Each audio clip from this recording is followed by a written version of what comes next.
Hello viewers, I hope you all are good. আজি মই এই ভিডিঅ'টোৰ জৰিয়তে হেপী ইণ্ডিপেণ্ডেন্স ডে চেলিব্ৰেশ্যনৰ ওপৰত কিদৰে ইংৰাজীত স্পীচ দিব লাগে সেই বিষয়ে মই ইয়াতে ষ্টেপ বাই ষ্টেপ আলোচনা কৰিম। সো প্ৰথম যেটো আমাৰ ষ্টেপ আছে সেই ষ্টেপটো হৈছে আমাৰ গ্ৰিটিংছ কৰা, যে আমি কিদৰে সম্বোধন কৰিম।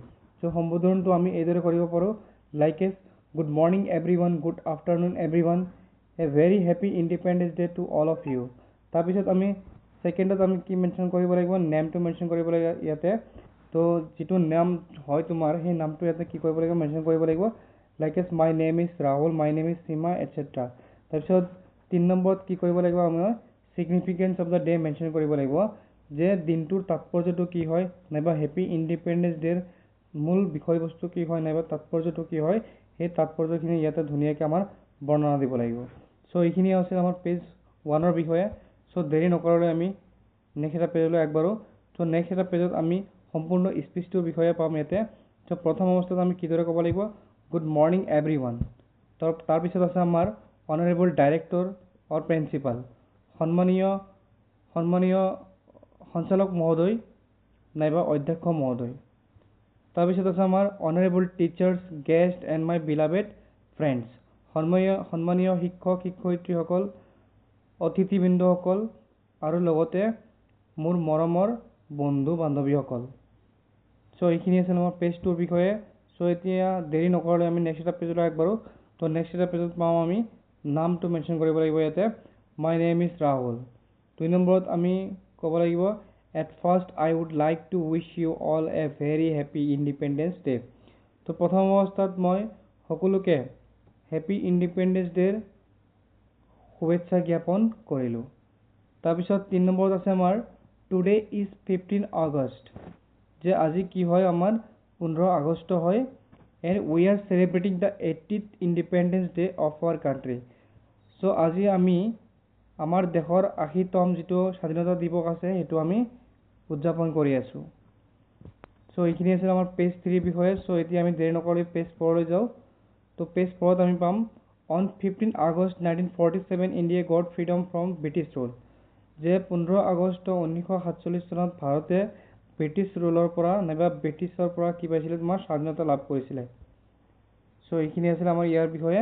তাৰপিছত আমি নেক্সট এটা পইণ্ট চাম এতিয়া, this day reminds us of the sacrifices of our great freedom fighters, যে এই দিনটোৱে আমাৰ যিসকল নেকি মহান স্বাধীনতা সংগ্ৰামী লোকসকল আছিল, সেই লোকসকলৰ ত্যাগৰ কথা আমাৰ কি কৰে, মনত পৰে। হুজ এফৰ্টছ গেভ আছ ইণ্ডিপেণ্ডেন্স, আৰু এওঁলোকৰ আপ্ৰাণ চেষ্টাই আজি আমি কি পাইছোঁ, ইণ্ডিপেণ্ডেন্স পাইছোঁ, নাইবা আমি স্বাধীনতা পাইছোঁ।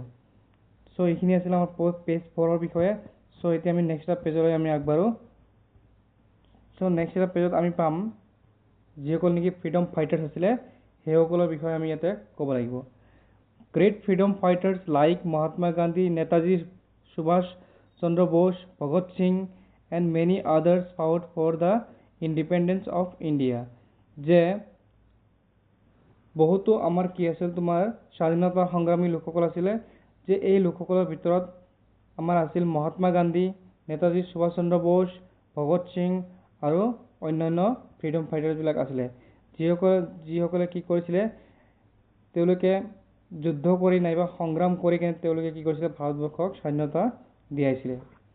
উই should always respect our freedom and our freedom fighters, যে আমি সদায় আমাৰ স্বাধীনতাক কি কৰিব লাগে, সন্মান কৰিব লাগে, আৰু আমাৰ স্বাধীনতাৰ বাবে যিসকলে কি কৰিছিলে, তোমাৰ যুদ্ধ কৰিছিলে, নাইবা আমাৰ স্বাধীনতা প্ৰেমী যিসকল লোকসকল আছিলে বা স্বাধীনতা সংগ্ৰামী লোকসকল আছিলে, আমি এইসকলৰ প্ৰতি সদায় কি কৰিব লাগে, সন্মান কৰিব লাগে, আৰু সদায় এওঁলোকক কি কৰিব লাগে, আমি মনত ৰাখিব লাগে।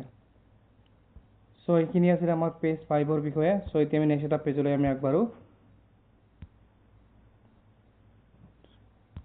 So at last I must say I am proud to be an Indian, যে মই এজন ভাৰতীয় হিচাপে মই গৌৰৱ অনুভৱ কৰোঁ।